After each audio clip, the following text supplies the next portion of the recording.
British Lieutenant Colonel Bannister Tarleton stared at a blank map of the South Carolina backcountry. His ink-stained quill hovered over a dispatch to Lord Cornwallis.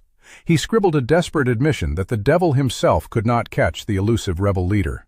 A cold mist clung to the moss-draped trees of the Pee Dee River swamp. Deep within the dark water, a small group of men moved in absolute silence. They carried no heavy baggage and left no trail for the British cavalry to follow. The rebellion in the South did not die at Camden.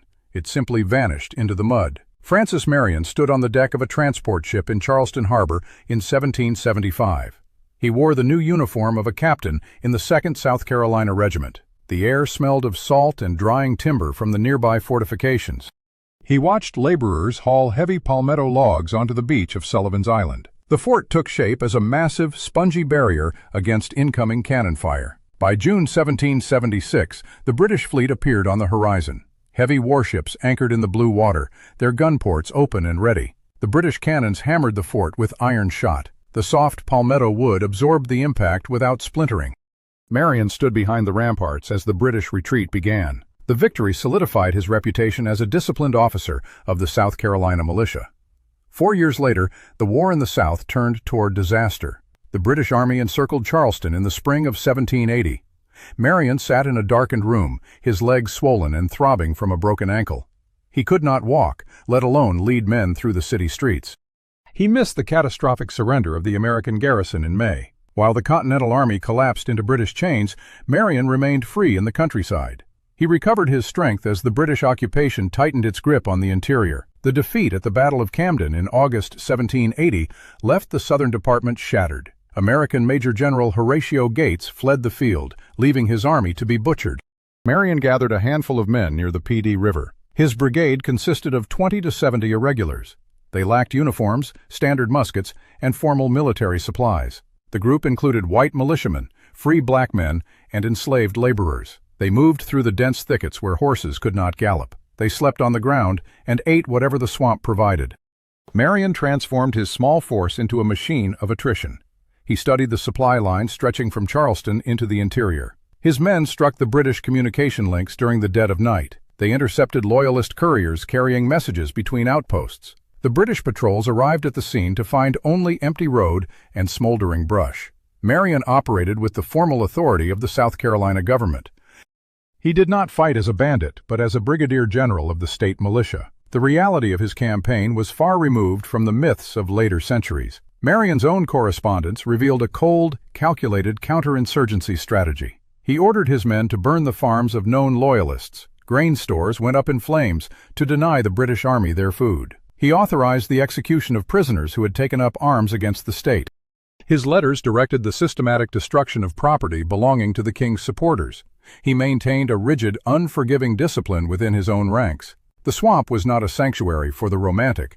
It was a theater of brutal war. The British military struggled to pin him down in the vast, tangled terrain. In January 1781, Marion launched an assault on the town of Georgetown. His men crept toward the British-held perimeter under the cover of darkness. They engaged the garrison in a sharp, chaotic firefight through the streets. The result remained indecisive as the British held their defensive positions. The skirmish proved that the British could not secure the interior of the province. Marion's brigade melted away before the main British force could arrive. By September 1781, the war reached its final major engagement at Eutaw Springs. Marion stood at the front line, commanding his militia units against British regulars. The battle raged across the forest floor and through the open fields. Smoke from hundreds of muskets choked the air and obscured the sun. The militia held their ground against the disciplined advance of the King's infantry. The clash broke the back of British offensive power in the Carolinas. The British Army withdrew toward the coast, leaving the backcountry to the rebels. Marion's irregular tactics had successfully strangled the British occupation from within. The war ended, but the silence at Pond Bluff Plantation felt heavy. Francis Marion walked the rows of his rice fields in the early morning light. The soil was black and rich, watered by the Santee River.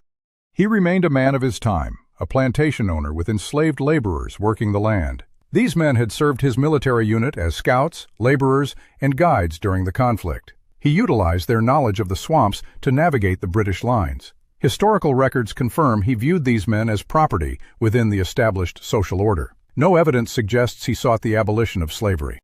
He operated within the brutal economic framework of the 18th century South. In 1782, Marion took his seat in the South Carolina Senate. He traded his mud-stained uniform for the formal coat of a legislator. The state capitol echoed with the voices of men demanding retribution against the Loyalists. Many politicians called for the mass confiscation of all Tory property. They wanted to strip the king's supporters of every acre and every coin. Marion stood before the assembly and argued for a different path. He cast his vote against the wholesale seizure of lands.